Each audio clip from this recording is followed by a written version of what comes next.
देवाच्या पायावर आपण गटाराचं पाणी कधीच वाहणार नाही, पण हे गटाराचं आणि केमिकलचं पाणी जे देवाच्या पायाखालून आणि देवासमोरून चाललंय, त्याचा खूप मोठा प्रश्न आज आपल्या समोर येऊन उभा थांबलाय. सामान्य लोकांचं आयुष्य तर किडेमुंग्यांसारखं आहेच, पण देवाच्या दरवाजासमोरून आता विषाची नदी वाहतीये. वारीचे दिवस जवळ आलेत आणि इंद्रायणी नदीची अवस्था एकदम खराब आहे.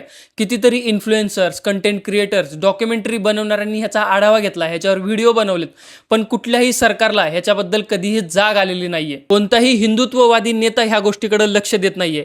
खरं तर मला लाज ह्या गोष्टीची वाटतेय की आळंदीच्या लोकांच्या प्यायच्या पाण्याचा मुद्दा मला आज देवाशी जोडावा लागतोय, कारण तरच सरकार ह्याकडे लक्ष देईल असं मला वाटतंय.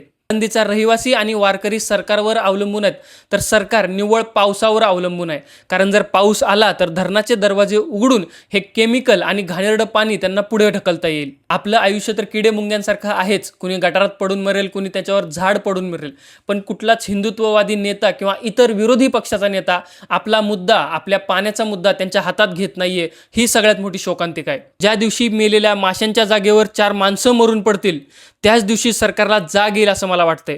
पण ह्या जबाबदारीची जाणीव करून देण्यासाठी जास्तीत जास्त लोकांना ह्या व्हिडिओमध्ये टॅग करा. हा मुद्दा तुम्हाला कसा वाटला मला कमेंट्समध्ये नक्की कळवा आणि अशाच मुद्द्यांसाठी फॉलो करा सूत्रधारला.